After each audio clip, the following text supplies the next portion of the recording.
The Malaysian Aviation Commission, or Mavcom, is upset with the government's decision to merge it with the Civil Aviation Authority of Malaysia, or CAAM. Under the plan, Mavcom will be dissolved and its functions transferred to CAAM. Its executive chairman, Dr. Nungsari Ahmad Radi, is not happy. He says the aviation regulator was not even consulted and that the issue was decided with seeming disdain, reflecting poorly on those involved in the decision. Nungsari reminded Putrajaya that Mavcom shares the same concerns about the aviation industry, the service providers, consumers and investor confidence. He also touched on the government's decision to repeal the Mavcom Act, saying it signals that there is no need for an independent economic regulator for the aviation industry. The Mavcom chief says he will now focus on looking after the welfare of the staff and to then responsibly hand over the Commission's statutory role.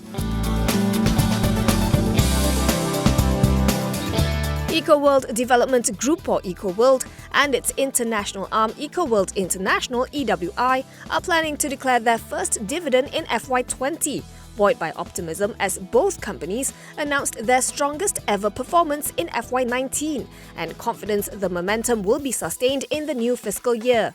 EcoWorld announced today that its fourth quarter net profit surged 6 times year-on-year to 81.5 million ringgit, while revenue nearly doubled to 906.5 million ringgit. That boosted its full-year earnings to 203.4 million ringgit, up 118%, while its top line gained 24% to 2.5 billion ringgit. This is due to higher percentage of completion and higher sales secured by ongoing projects of its subsidiaries. As for EWI, its fourth quarter net profit jumped to 118.3 million ringgit from 12.5 million ringgit due to higher recognition of revenue and profit by its joint venture projects in the United Kingdom. Revenue shrank by some 80% to 254,000 ringgit thanks to completion method of earnings recognition adopted for open market sales in the UK. For FY19, EWI swung to a net profit of 187 million ringgit from a loss of 11.2 million ringgit on the back of 478,000 ringgit in revenue.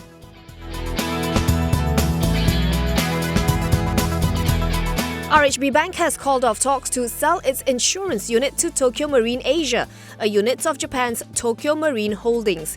In a board's announcement, RHB says that after much negotiations and deliberations, both parties were unable to reach an agreement on mutually acceptable terms and conditions.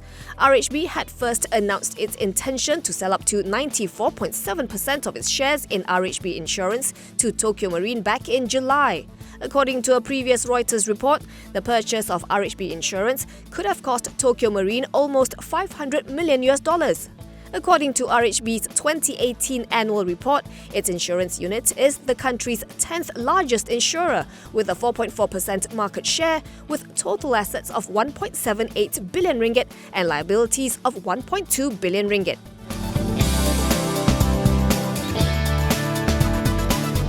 Utility giant Tenaga Nasional, or TNB, has been granted an interim stay of notices of additional assessment by the Inland Revenue Board, or IRB.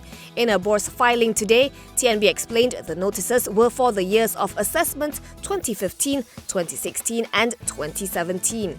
It said the KL High Court today has granted an interim stay of all further proceedings, including the enforcement of the notices, until the hearing of the leave application on April 2nd, 2020. To recap, on November 28th, TNB said it had been slapped with a 3.98 billion ringgit additional tax assessment by the taxman. Earlier this month, it said it had commenced legal proceedings to challenge the said notices.